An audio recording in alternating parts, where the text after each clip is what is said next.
ఆ సొల్లు వాగుడు వాగే కేటీఆర్ కి సవాలు విసురుతున్నా. బిడ్డ, ఇవాళ నేనే ముఖ్యమంత్రి, నేనే పిసిసి ప్రెసిడెంట్ను. రేపు రాబోయే పార్లమెంట్ ఎన్నికల్లో నేను సవాలు విసురుతున్నా.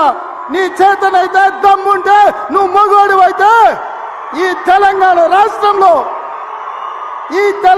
రాష్ట్రంలో బిడ్డ ఒక్క సీటు గెలిచి చూపించు. నీ అయ్యా నువ్వు వస్తావో, నీ అయ్య వస్తాడో మా కార్యకర్తలు చూసుకుంటారు. బిడ్డ, నువ్వు అనుకుంటున్నావా అల్లాటప్పగాడని?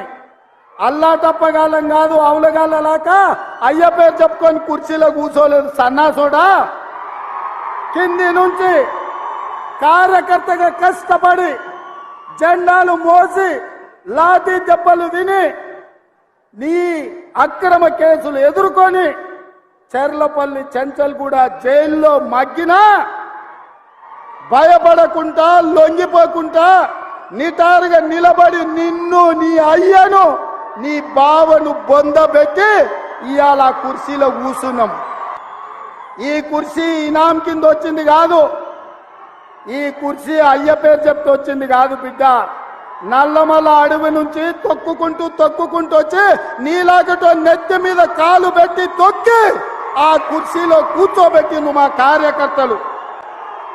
మగాడవైతే ఒక్క సీటు గెలుచుకో అంటున్నావు. రేవంత్ రెడ్డి గారు మల్కాజ్గిరి పార్లమెంటు నుంచి మీరు ఎంపీగా ఉన్నారు నిన్నటి వరకు. మరి ఆ మల్కాజ్గిరి పార్లమెంటులో కాంగ్రెస్ పార్టీ ఒక్క అసెంబ్లీ సీట్ అయినా గెలిచిందా? మరి నువ్వు అంత మగాడివైతే 7 అసెంబ్లీ సెగ్మెంట్లలో ఒక్క అసెంబ్లీ సీటు నువ్వు ఎందుకు గెలుచుకోలేకపోయినావు?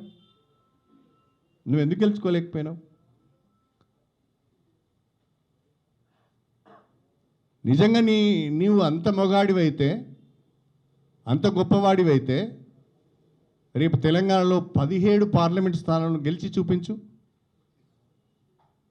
నీ మగతనాన్ని నిరూపించుకో నీ భాషలోనే. నేను వాడొద్దు ఆ పదాన్ని, కానీ తప్పడం లేదు.